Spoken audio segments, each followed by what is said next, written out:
दोस्तों, आज हम बात करेंगे ऑडिट ऑफ कॉर्पोरेशंस के बारे में। ठीक है। कॉर्पोरेशन ऑडिट में ये होता है कि है ना, अपने मिनट्स और एजेंडा नोट्स एजी ऑफिस को भेजते हैं कॉर्पोरेशन, और उनको फॉलो करना पड़ता है ऑडिटिंग स्टैंडर्ड ICAC। ठीक है। एक तो कॉर्पोरेशन मिनट्स और एजेंडा नोट्स एजी ऑफिस के साइन करेगा और उनको कंप्लाई करनी पड़ती है ICAC के स्टैंडर्ड्स। ठीक है। और कॉर्पोरेशन का ऑडिट का प्रोसीजर ये होता है कि ऑडिट ऑफिस पहले एक ड्राफ्ट ऑडिट रिपोर्ट CEO, जो भी कॉर्पोरेशन का CEO है, उसको सेंड करेगा और उसकी एक कॉपी गवर्नमेंट को सेंड करेगा। ठीक है। फिर विद इन 2 वीक्स को अंदर CEO अपने उसका रिप्लाई देगा विद इन 2 वीक्स कि हम इसकी जो भी आपने फाइंडिंग्स है उसको एग्री करते हैं या डिसएग्री करते हैं विद इन 2 वीक्स के अंदर। सबसे पहले audit office draft audit report भेजेगा CEO को, उसकी एक कॉपी गवर्नमेंट को सेंड करेगा। ठीक है। और विद इन 2 वीक्स CEO या तो ऑडिट फाइंडिंग से एग्री करेगा या डिसएग्री करेगा, अपना रिप्लाई देगा 2 वीक्स के अंदर CEO। ठीक है। जो उसने रिप्लाई नहीं दिया उसके बाद final copy audit report AG office अब भेजेगा गवर्नमेंट को, सेक्रेटरी टू गवर्नमेंट, और एक कॉपी भेजेगा CEO को।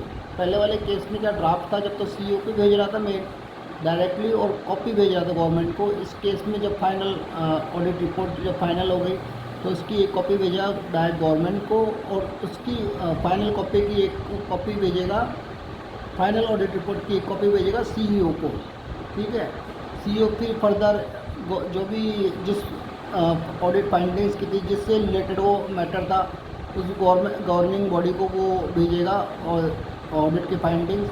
ठीक है। फिर उनसे वो रिप्लाई प्राप्त करके इंटीमेट करेगा AG को। ठीक है।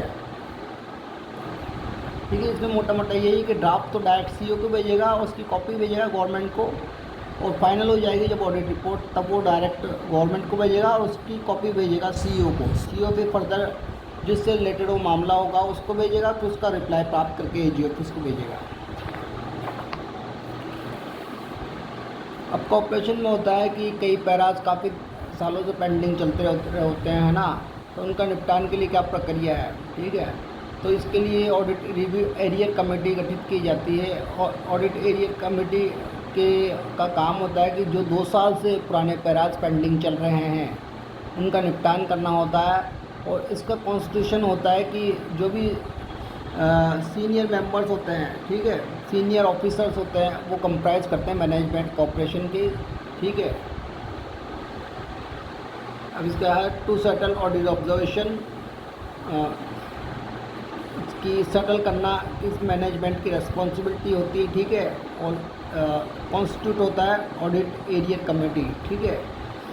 तो मैंने बताया जैसे आपको कि जो भी ऑडिट पैराज जो 2 साल से अधिक पेंडिंग चल रहे होते हैं, ठीक है, उनको सेटल करना मैनेजमेंट की जिम्मेदारी होती है।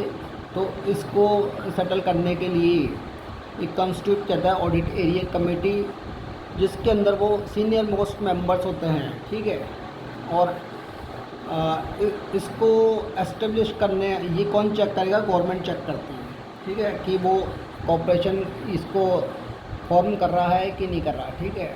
क्यों स्थापित होती है कि 2 साल से अधिक पैराज पेंडिंग चल रहे हैं, उनके निपटान के लिए कौन कौन होते हैं इस मेंबर्स इसकी कमेटी में, कि जो भी सीनियर मोस्ट ऑफिशियल होते हैं और मैनेजमेंट के वो होते हैं। ठीक है।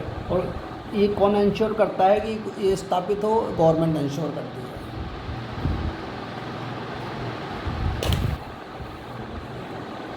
Audit of government companies. ठीक है।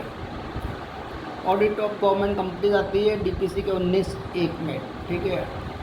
तो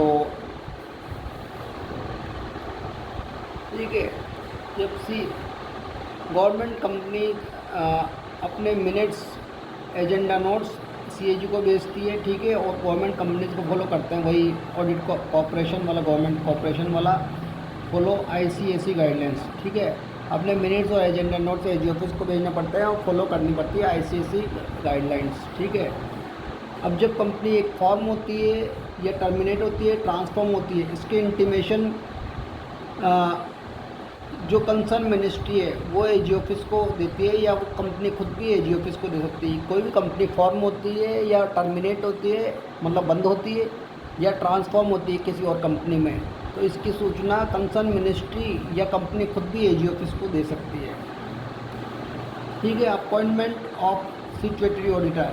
देखिए स्टैट्यूटरी ऑडिटर मतलब ये मान के चार्टर्ड अकाउंटेंट ही होता है जो गवर्नमेंट कंपनीज के ऑडिट के लिए सीएजी द्वारा अपॉइंट होता है। ठीक है, मोटा मोटा आपको बताता हूँ, चार्टर्ड अकाउंटेंट होता है स्टैट्यूटरी ऑडिटर जो सीएजी के द्वारा अपॉइंट होता है गवर्नमेंट कंपनीज के ऑडिट के लिए।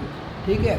अब इसकी मेन की पॉइंट्स है कि स्टैट्यूटरी ऑडिटर को विदिन 3 वीक के अंदर अपने ज्वाइनिंग का एक्सेप्टेंस लेटर वो करना पड़ता है, अपना ज्वाइनिंग का 3 वीक के अंदर वो एक्सेप्ट करना पड़ता है अपनी ज्वाइनिंग का। ठीक है। और ये कितने 1 साल के लिए अपॉइंट होता है सीएजी के द्वारा, और पर ये ज़रूरत पड़ने पर 1 साल से आगे बढ़ाया भी जा सकता है, परंतु किसी भी केस में 4 साल से ज़्यादा नहीं बढ़ाया जा सकता। ठीक है। अगर मान लीजिए स्टैट्यूटरी ऑडिटर के अगेंस्ट में कुछ मतलब फ्रॉड वाली कुछ घटनाएं सामने आती है तो उसको टर्मिनेट भी किया जा सकता है। इस केस में सीएजी 2 काम कर सकता है, या तो कोई कमेटी गठित कर सकता है कि कोई इंक्वायरी करे इस केस की, या फिर वो आईसीएससी को मामला ट्रांसफ़र कर सकता है कि आप इसकी जांच कीजिए, जो भी एक्शन हो वो लीजिए। और इस केस में स्टैट्यूटरी ऑडिटर को अपना चांस दिया जाता है रिप्रेजेंट करने का। ठीक है। और ये रूल याद रखना 139(5) एंड 139(7) से appointment of statutory auditor.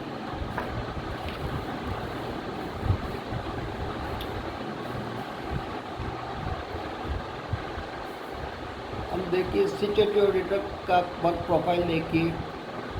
Statutory auditor arrange करता है मीटिंग किस किस के बीच में, एजी और एक तरफ होता है कंपनी के बीच में। ठीक है। जो भी मीटिंग्स होता है वो ऑर्गेनाइज अरेंज करता है कि भाई कौन सा टाइम सही रहेगा। ठीक है। एजी के बीच में और कंपनी के बीच में, और फिर एक ऑडिट रिपोर्ट बनवाता है।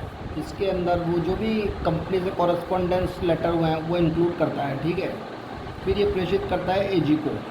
ठीक है।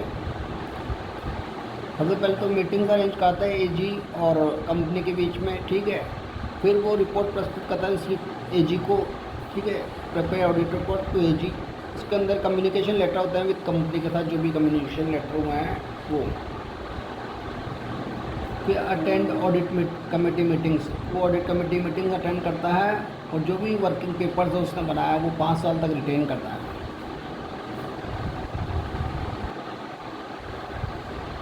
ठीक है। ये हो गया मीटिंग अरेंज करता है एजी ऑफिस के बीच और ये कंपनी के बीच में। फिर ऑडिट रिपोर्ट बनाता है। उस ऑडिट रिपोर्ट के अंदर जो भी कंपनी से कम्युनिकेशन लेटर्स होता है वो इंक्लूड करता है और एजी को प्रस्तुत करता है। तो ठीक है, इसके मोटा मोटा काम है। और ऑडिट कमेटी मीटिंग्स अरेंज करता है। ठीक है। और जो भी वर्किंग पेपर्स है वो 5 साल के लिए ट्रेन करता है। Supplementary audit. ठीक है। जैसे मोटा मोटा आपको बताता हूँ सप्लीमेंट्री ऑडिट, जैसे स्टैट्यूटरी ऑडिटर ने कंपनी की ऑडिट कर ली, फिर वो सीएजी के पास जाती है। सीएजी फिर उसकी फर्दर स्क्रूटनी करता है। तो जब सीएजी स्क्रूटनी करेगा उसको बोलेंगे सप्लीमेंट्री ऑडिट। ठीक है। पहले स्टैट्यूटरी ऑडिटर कर चुका है कंपनी की ऑडिट। ठीक है। उसके बाद में जो ऑडिट होगी उसी कंपनी की, तो उसको बोले जो सीएजी करेगा उसको बोलेंगे सप्लीमेंट्री ऑडिट। पहले कंपनी की ऑडिट स्टैट्यूटरी ऑडिटर करेगा, फिर दूसरे नंबर पे सीएजी करेगा, जब सीएजी ऑडिट करेगा उसको बोलेंगे सप्लीमेंट्री ऑडिट। तो देखिए कंपनी बैलेंस शीट और profit loss account audited bye statutory auditor. ठीक है। फिर वो एजी को दे देगा। जब बैलेंस शीट प्रॉफिट और लॉस ऑडिट कर ली जाएगी स्टैट्यूटरी ऑडिट के द्वारा, तो एजी को देगा। एजी फिर सप्लीमेंट्री ऑडिट करेगा, फिर अपने कमेंट्स देगा। ठीक है। और कहलाए जाएंगे कमेंट्स ऑफ सीएजी और साइन बाय एजी होंगे। ठीक है। और प्लेस बिफोर मैनेजमेंट को दिया जाएगा कि आप अपना रिप्लाई दीजिए, इस बारे में आपका क्या कहना है। ठीक है। तो ठीक है, पहले कंपनी की ऑडिट बैलेंस शीट और प्रॉफिट और लॉस के अकाउंट और ऑडिट करेगा।